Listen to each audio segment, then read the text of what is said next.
Morning, guys. Welcome back to the farm. Today it is actually raining pretty good out there right now, and I got my Hoss fertilizer injector in the mail yesterday, and I've been itching to try it out. So I think I'm gonna hook it up this morning on these tomatoes while it is raining.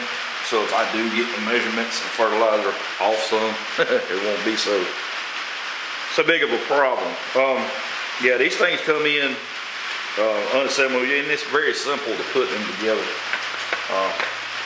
Not bad at all.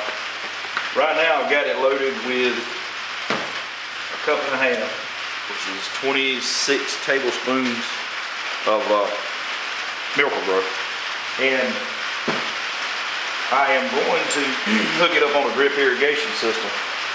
So what I've done is took fertilizer, actually put it in the tank, and when we get down here, I'll top the tank off with water, install everything, and then hook it up to the drip system. Now, there's several different settings on these tanks. You got the slow setting, which is the first one, number 1, number 2, and then it goes to fast. We're going to start out on the number 2 setting, and according to the instructions, that should deliver around 62.5 gallons. In our system here, I know I've got over 100, well over 100 gallons per hour coming through the system, and we shouldn't have any issues with pressure. But they do send some discs, some miser discs to put in it to adjust to your pressure needs. So that's an added benefit. I don't think we're gonna have any issues with pressure. Matter of fact, I think we're gonna wind up adjusting it to the fast setting simply because I know we've got really good water pressure here. So as soon as this rain dies off just a tick, I'm gonna run this thing down here and hook it up on one of the tomato rows, and we'll see what happens. All right, guys. So we got a little break in the rain, so I figured I'd go ahead and get everything hooked up. So what I've done so far is I've got the tank with the fertilizer already in it, topped off with water. So I went ahead and put a cup. It's about a cup and a half of water-soluble fertilizer in the tank. And I've got the hose bib hooked up to my drip irrigation, and you got 2 lines that come in. One goes in, one comes out, and they both got valves on them. So what we're going to do is we're going to put the top on. Put the top on the tank, tighten it up a little bit. All right, and we're going to hook up the lines. The black line is the in line. The green is the out line. We're going to set it on number 2. You've got it slow, 1, 2, fast. We're going to set it on number 2, and we're going to close these valves here. So what we're going to do now is hook up our inlet water line. This is the water coming into the system. And what these valves here allow you to do is, even if you run out of fertilizer, you can shut these valves here and continue to water your garden. So right now everything's hooked up. I'm gonna go turn the water on and then open the valves up, and we'll watch and make sure that we're getting fertilizer to the system. All right, guys, so I got the water on. So what we're gonna do first is we're gonna open the outlet valve.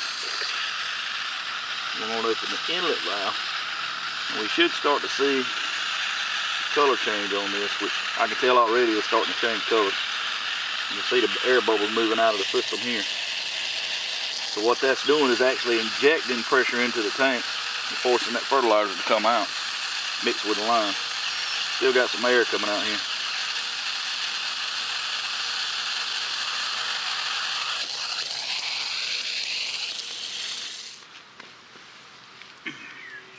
Alright, guys, I'm going to give you the wrong information. What I've got here is one of the miser discs that came with this system. This is the middle one. They send you 3. And after going back and reading it, you use these in conjunction with higher water pressure, because the higher pressures bypass the system. Okay. Like I told you earlier, that we wouldn't have an issue because we did have a lot of water pressure, and that is true. But I think what happened is that my pressure is so high that it wants to bypass the tank and go straight through.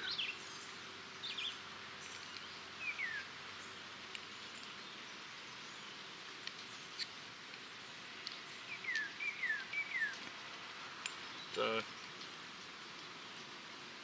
what I'm doing now is put that disc all the way in the back end of it.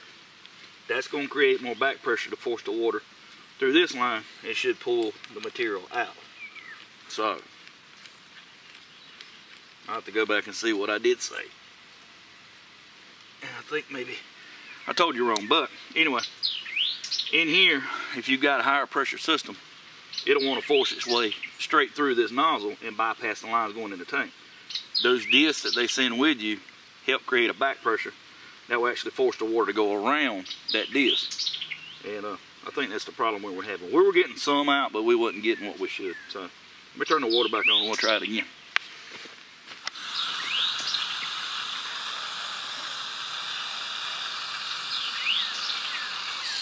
Now we're cooking with gas. I don't know if you guys can see that line, how blue it turned when I open it up.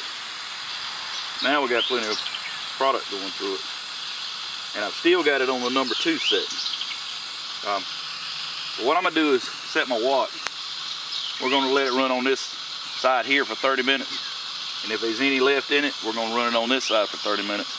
That way we can equally distribute it on the 2 tomato rows that I've got established. Now I just got another row planted yesterday and it's not ready for fertilizer yet. So what we're gonna do is let it run over here for a while and then we'll switch over and we'll run it on the other side.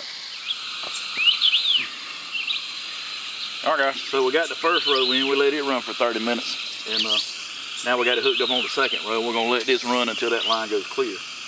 I opened the lid up, checked, and it's still got a pretty good bit in it, but we should be okay to finish up on this. And worst case scenario, I got 2 rows of cucumbers out there that I've got drip irrigation on. We'll fertilize those today too. Need to get as much hands-on as I can with this thing, so once I get my timer set up and I get this installed on, you know, all of my drip irrigation systems on a timer, then I know what the settings are and I don't have to worry about it. All right guys, well we finished up on the tomatoes a few minutes ago and we had a little bit left in, so I'm gonna put it on these 2 rows of cucumbers we transplanted last week, and they have responded really well to being transplanted. Actually put on several new leaves since then, and what we're gonna do now is try to finish up what we've got left in the tank and feed them a little bit, and then we'll move on to the next project. All right guys, so while that fertilizer injector is still running, I'm gonna go through here and I need to do some pruning on these cucumbers. And I also got these bamboo stakes that we're going to use to trellis the cucumbers this year. Now, I'm not sure yet whether I am going to use them straight up and down, or if I'm gonna have to put them in at an angle to tie the string to it. But for right now, I'm gonna go beside every one and I'm actually put them straight up and down and try to get this plant kind of ready to be trellised. Now I have to be careful because I do have a irrigation line in here, but right now I'm gonna go beside every plant and I'm gonna put one of these bamboo stakes at each plant, and then later on we'll come back and we'll put the tomato twine around the base of it, and then put the trellis over the top, and then we'll run everything up. Right now, while they're still young, you know, I kind of want them to lean up against this bamboo stake for a little bit, kind of give it a chance to get a more sturdy base on the plant. A lot of guys that trellis their cucumbers, they'll tie it around the base of the plant itself, or either clip it with a tomato clamp around the bottom and then run it up. But being this is the first year we're trying this, I usually use a Hortonova trellis or some type of woven fabric to trellis tomatoes. But I'm gonna give this a try this year because it seems like it will be a little more simple as far as installing and upkeep and all that. Looks like it would really be nothing. But we're gonna go down through here, and I've got the scissors with me, and this one's already dropped. Everywhere that we still have the first true set or the first set of leaves, we're gonna clip those off. We really don't wanna use any more energy than we have to in the plant, and those leaves are really, they serve no purpose, so we're going to trim those off. And hopefully we'll see a difference once we get this fertilizer on them. Maybe this week will be a week they jump.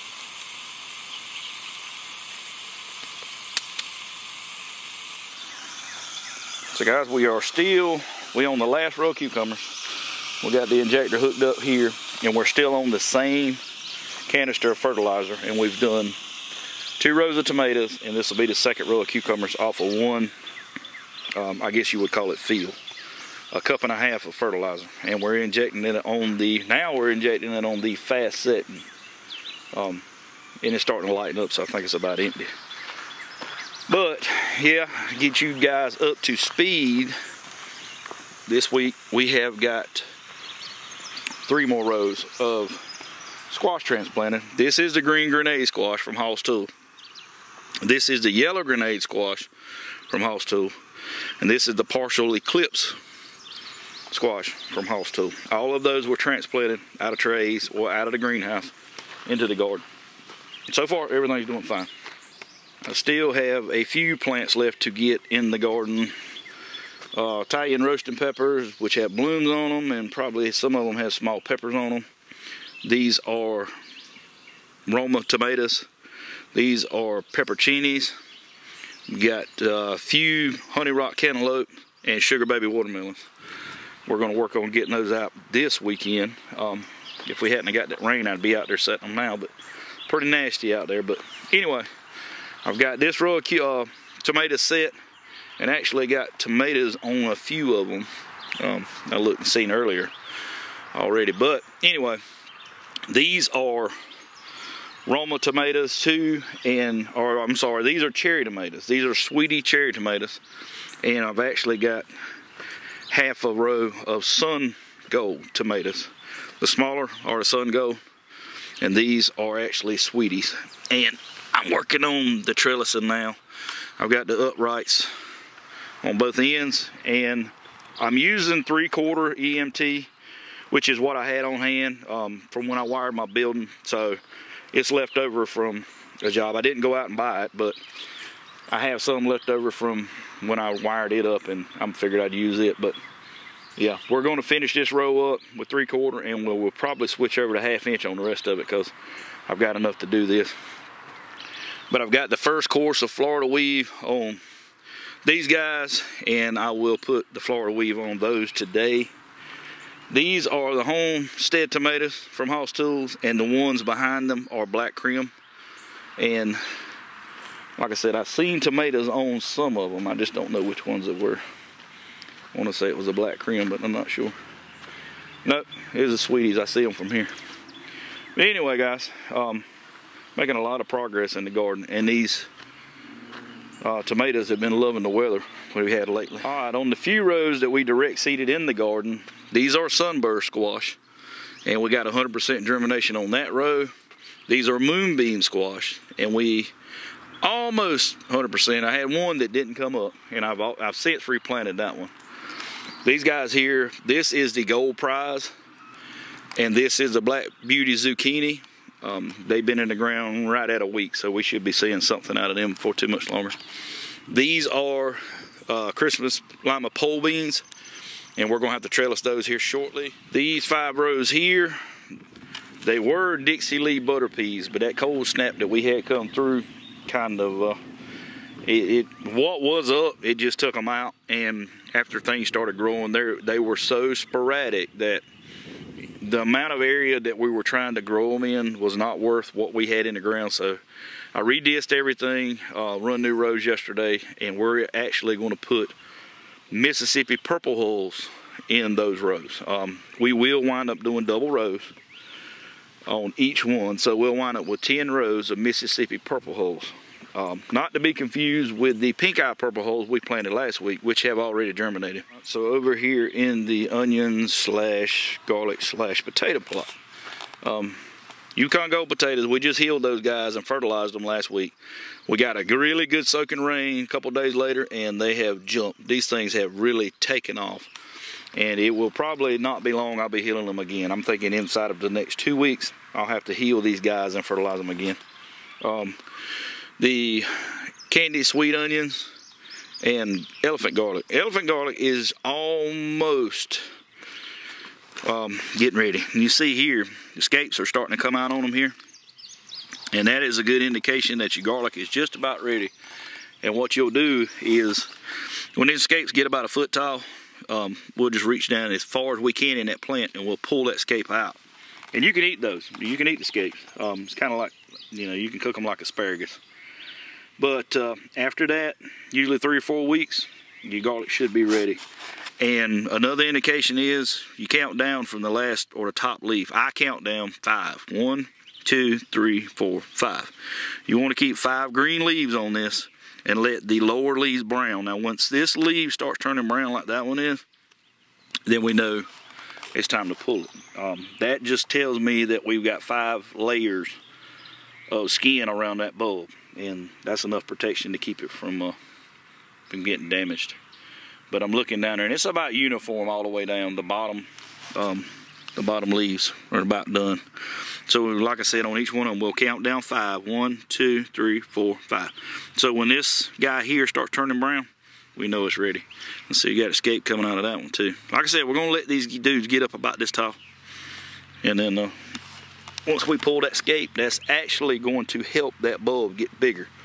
Some people say that bulb will increase twice its size in 4 weeks. I don't know. I pulled one bulb on the end 2 weeks ago, and the clothes were about as big as my thumb on it.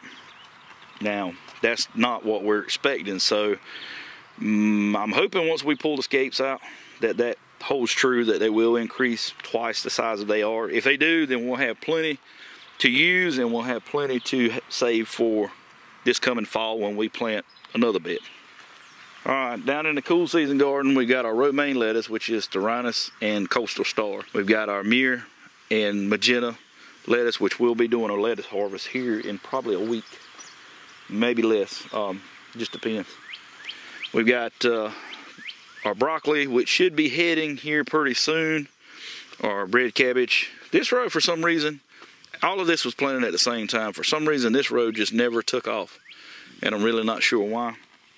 But I've got to start more lettuce in the greenhouse, and I've got actually some new tomatoes that are doing really well up there that need to come out. So worst case scenario, I may be transplanting something else in its place.